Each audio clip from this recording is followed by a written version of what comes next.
आप देख रहे हैं आखिरी चीख शिवा के साथ। तो चलिए बढ़ते हैं आज की कहानी की ओर।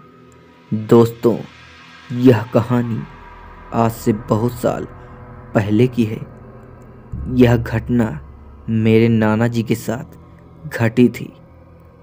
मेरे नाना जी एक ट्रक ड्राइवर थे और वह अक्सर ट्रक को लेकर महीनों तक घर से दूर रहा करते थे।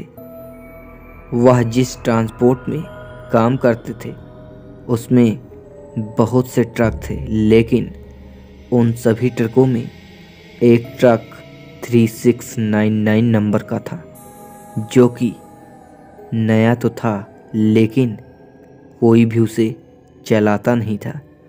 मेरे नाना जी के साथ हरिया भी रहता था।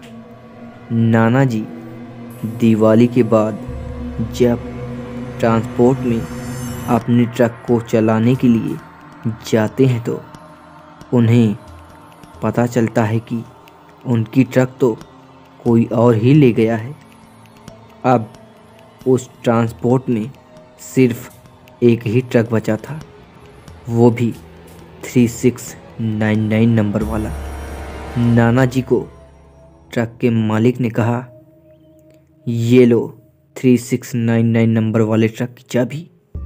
आज से तुम इस ट्रक को चलाओगी जब तक तुम्हारी ट्रक वापस ना आ जाए। नाना जी और हरिया ने उस ट्रक की चाबी ली और सामान को लाद कर प्रीतमगढ़ की ओर निकल पड़े।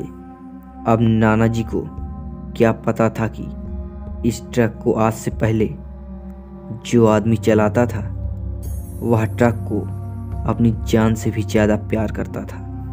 लेकिन एक दिन अचानक ट्रक चलाते वक्त उसको हार्ट अटैक आ जाता है और उसकी मृत्यु उसी ट्रक के अंदर हो जाती है।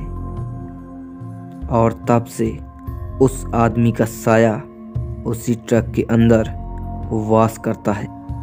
मेरे नाना जी इन सभी बातों से अनजान बेखौफ ट्रक को चला रहे थे। रास्ते में हरिया बोलता है, यार भूख लगी है, खाना खा लेते हैं। आगे जाकर मेरे नाना जी ने एक ढाबे पर ट्रक को रोक दिया और खाना खाने लगे। यह वही ढाबा था जहां पर 3699 नंबर वाले ट्रक ड्राइवर ने भी खाना खाया था।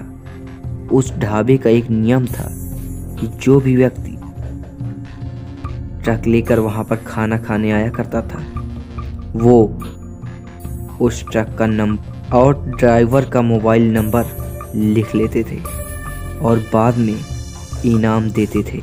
उस ढाबे वाले ने ट्रक का नंबर 3699 देखते ही ट्रक को पहचान लिया और बोला, ड्राइवर साहब, इस ट्रक को आप चला रहे हैं? मेरे नाना जी ने कहा, हाँ। तब उस ढाबे वाले ने कहा, साहब, यह बॉक्स और 10,000 रुपये का चेक आप जो पहले ट्रक चला रहा था उसे दे देना। मेरे नाना जी को ये सब कुछ अजीब ही लग रहा था, लेकिन ढाबे वाले ने उन्हें एक पता दिया और कहा, इस पते पर जाकर यह बॉक्स और चेक दे देना।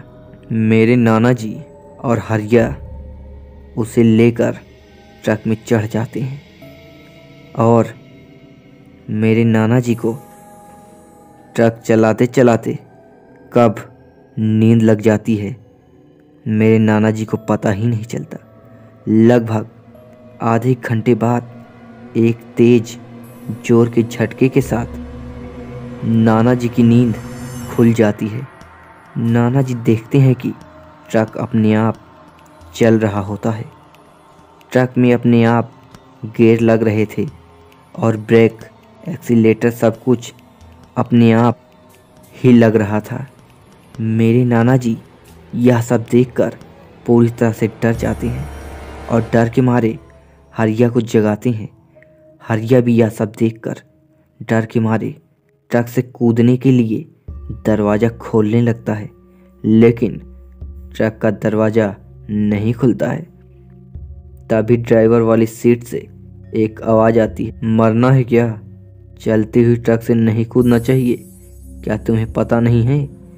ये आवाज़ सुनते ही हरिया और मेरे नाना जी दोनों के होश उड़ जाते हैं। तभी आवाज़ आती है, डरो मत, मैं तुम्हें कुछ नहीं करूँगा, लेकिन ट्रक को चलाते समय कभी भी सोना मत, मैं तुम्हें अपने घर का रास्ता बता देता। वहाँ पर मेरे परिवार वालों को वह सब कुछ दे देना। अब ट्रक जाकर सड़क के किनारे बने एक पुराने घर के सामने रुक जाती है और नाना जी हरिया के साथ जाकर वह सभी सामान उसके घर पर जाकर दे देते हैं।